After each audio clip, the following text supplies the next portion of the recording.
So what is up guys, Killerkev, and today back with a brand new episode of 5 new console mods to hit the Bethesda.net website this week. This is going to be episode 311 within my series, but without further ado guys, let's just jump straight into the video. For our first spot in the video is going to be the Expedition Necklace, coming in 827B off a download, adds the Expedition Necklace to the during crafting menu within the Forge. This particular necklace increases your carry compatibility by 9,000, can be worn in addition with other necklaces via the vanilla game too, and you will need to craft this one at a forge via using 2 sapphires, 1 gold ingot and 1 flawless sapphire. No more leaving the dungeons to get rid of loot and then returning upon that one. With this necklace you can go around and about. Now this is kind of like a cheat mod, do not get me wrong on this one. Obviously if you do see fit of this actually being somewhat close to a realistic aspect to the game, 9,000 isn't that a lot, but obviously we've seen a lot more different things. For me, for instance, if you know, during my videos I actually have a ridiculous amount of carry weight. I probably could carry everything in the game at least 8 times over and it'd be absolutely fine, and I'd still be able to walk around. So this one is going to change that within the game, and it's entirely up to you how you do see fit on this one. Again, the crafting materials for this one is going to be a little bit dodgy to get. They are kind of hard to obtain, those particular crafting materials, so maybe seem kind of worth it and a little bit of a push to get this beautiful necklace. And for the second spot within this video is going to be 60 FPS menu natural interfaces. This one is coming on 1.2 megabytes of a download. Controversy has been stirred within the console community for this one, and feel like the sort of menus are a little bit sluggish and a little bit lackluster, and also being locked out of the creation club for these ones. Used a few sort of 60 interface menu mods, if not sort of a 60 FPS mods within the game, and they've been a little bit lackluster.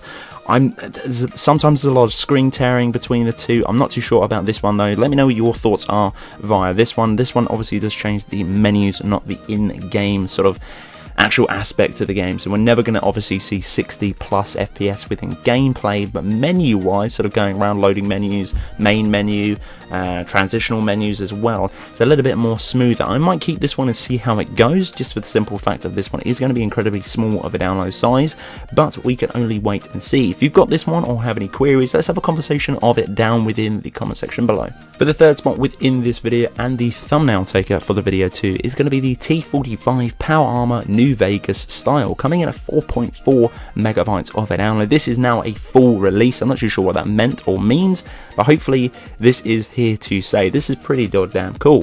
Crafting for the gloves and the helmet under the Dwarven category within the Forge. You will need the Steelsmithing and the Daedric Smithing perk to unlock those. For the armor, you will need to craft under the Dwarven, but must have the Dragon perk to unlock them. Quite a few different requirements, and it's sort of a selection of mixed places to obtain this particular gear, but once have all of those, it is pretty good.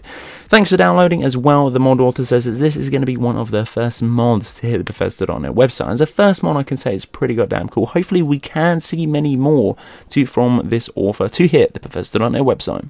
And for the penultimate spot within this video is going to be Torborn, a rogue warrior follower, coming in at 6.8 kilobytes of a download. This mod adds a new follower called Torborn to the game. He will level up along with the player. Not too sure what the level cap of this particular follower is. Usually hits around about 200, but you can find him at the Banded Mare within Whiterun. Torborn does have an incredibly good and lengthy backstory. If you want to go and read that up, if you're into sort of the lore aspect of this one, then you can.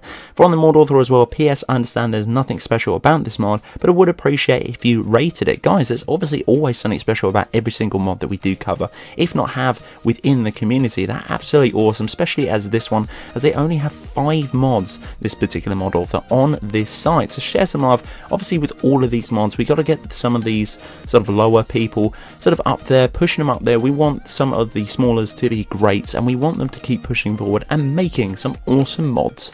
And for the fifth and final spot within this video is going to be Whiterun, the underground lair, coming in an incredibly small and baffling 2.7 megabytes of a download. This is going to be a port from the nexusmods.com. This one does come with a lengthy backstory too, if you want to go and read that one up.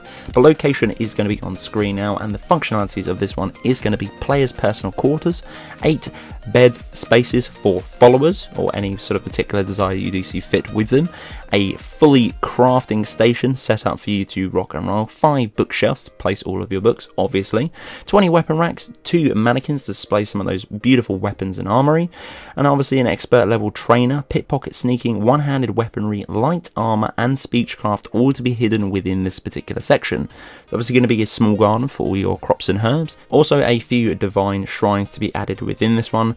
Hell's a lot idle marker within this one, which is really nice to see. Can trade between sort of these particular ones as well. A couple of them are fences, so you can trade all of your stolen goods. This one is compatible with Divine City, so do not worry about that one. Thank God, because I do have Divine Cities. So overall, it is pretty interesting. I do love the aesthetic point of view for this one. There's a few little characters within there.